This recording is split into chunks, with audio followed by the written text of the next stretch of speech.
The Pittsburgh Steelers have put together a veteran-heavy roster heading into training camp, with the addition of Aaron Rodgers headlining the major changes for the team that went 10-7 and lost to the Baltimore Ravens in the wild card last season. The Steelers also signed Darius Slay and show no signs of moving on from TJ Watt. They aren't getting any younger and haven't won a playoff game since the 2016 season. That's why ESPN's Damian Woody is skeptical they have a team that can win big games this year. Woody explained the issues with the roster on Tuesday's edition of Get Up. "If this is 3 years ago, I would have been much more excited, to be honest with you," Woody said while laughing. "Listen, if you look at the totality of all the moves that the Pittsburgh Steelers have made, quite honestly, they've gotten older at a lot of the critical positions that's required to win big-time football games. You've got 41-year-old Aaron Rodgers. Darius Slay is like the second oldest cornerback in the National Football League. He's 30, he's in his mid-30s. Cam Hayward is 36. TJ Watt is a very good player. He's 30. All these guys, big-name guys, but they're up there in age. In a 17-game slate, if you want to make a run, the number one thing that you've got to deal with is health. Can these guys stay healthy enough to make a run for the Pittsburgh Steelers? I'm highly skeptical of that playing itself out. Training camp begins in a few short weeks. Hopefully the Stars are getting their rest." Recently traded former Pittsburgh Steelers star Minkah Fitzpatrick was not the culprit of the team's constant miscommunication at the end of the 2024 season, linebacker Patrick Queen said on X. When asked if Fitzpatrick was traded because he was the cause of the issues in the back end of the defense late last season, Queen responded with no. The entire theory came about when players seemingly took subtle shots in their post-game press conferences at players who were messing up the communication calls. One notable comment came from safety Deshaun Elliott, who railed against the play of his teammates following the team's loss to the Kansas City Chiefs. "First off, guys can't be expletive wide open. That's the first thing.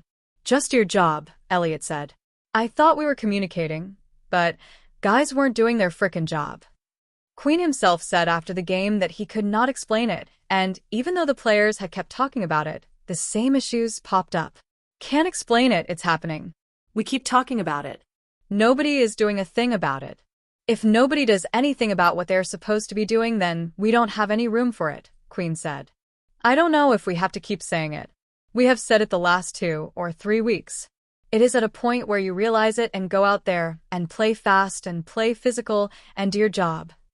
It was not Fitzpatrick, though, who was seemingly the player some teammates were calling out. Cam Hayward commented similarly to the others above, which only festered the narrative. "When 10 guys do their job and 1 guy doesn't, we are screwed," Hayward said. "It's brutal." The issues continued to pop up through the Steelers' final 2 games, and this offseason, it was a massive focus for the Steelers. With the trade of Fitzpatrick, they hope the changes can be a charge toward their secondary being fixed once and for all. It has been a turbulent offseason between the Pittsburgh Steelers and former Defensive Player of the Year TJ Watt. The star pass rusher skipped mandatory minicamp amid frustration over the lack of progress on a new contract. Talks between the two sides have yet to yield an agreement, casting uncertainty over Watt's future in Pittsburgh. According to ESPN's Adam Schefter, outside interest in what is likely to grow, especially after the recent Jalen Ramsey, Minkah Fitzpatrick trade between the Steelers and Miami Dolphins. But a trade involving what simply wouldn't make sense for the Steelers. He's a generational pass rusher and the face of their defense. More importantly, moving would contradict everything Pittsburgh has done this offseason. The team made aggressive, win-now moves by signing Aaron Rodgers and DK Metcalf, letting go of what would undermine that direction and raise questions about the team's true intentions heading into 2025.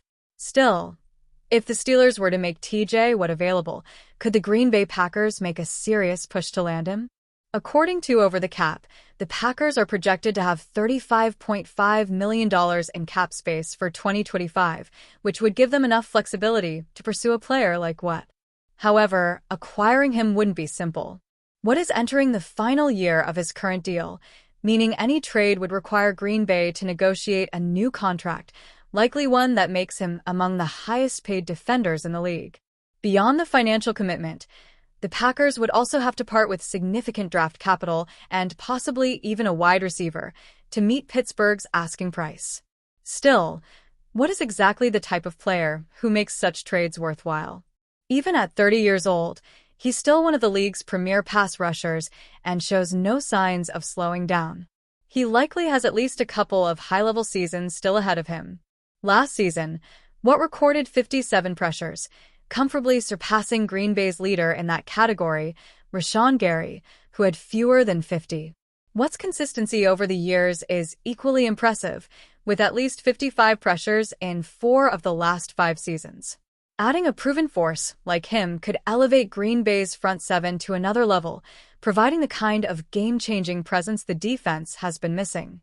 The problem is that Green Bay has already made a significant investment in its pass rush. Gary is being paid to be the team's primary disruptor up front, and just 2 years ago, the Packers used a first-round pick on Lucas Van Ness with the expectation that he would eventually develop into a key contributor, bringing in what would not only add another major contract to the edge room, but it would also likely cut into Van Ness' playing time. Green Bay could have up to 6 starters hitting unrestricted free agency next year, which puts an even greater premium on maintaining cap flexibility and draft capital. The team will need as much financial room as possible to retain key pieces and avoid major turnover. Committing to a new, expensive deal for what would occupy a significant portion of that space, leaving the front office with limited options and potentially several holes to fill across the roster. As impactful as what is, the long-term cost could come at the expense of roster balance and depth. Looking at the bigger picture, bringing in TJ Watt would undoubtedly take Green Bay's pass rush to another level, but it could seriously hurt the team's long-term stability. Watt's impact would be immediate and could give the Packers a significant boost in their pursuit of a championship. While Green Bay has the resources to make the trade happen and benefit in the short term, it would create long-term challenges.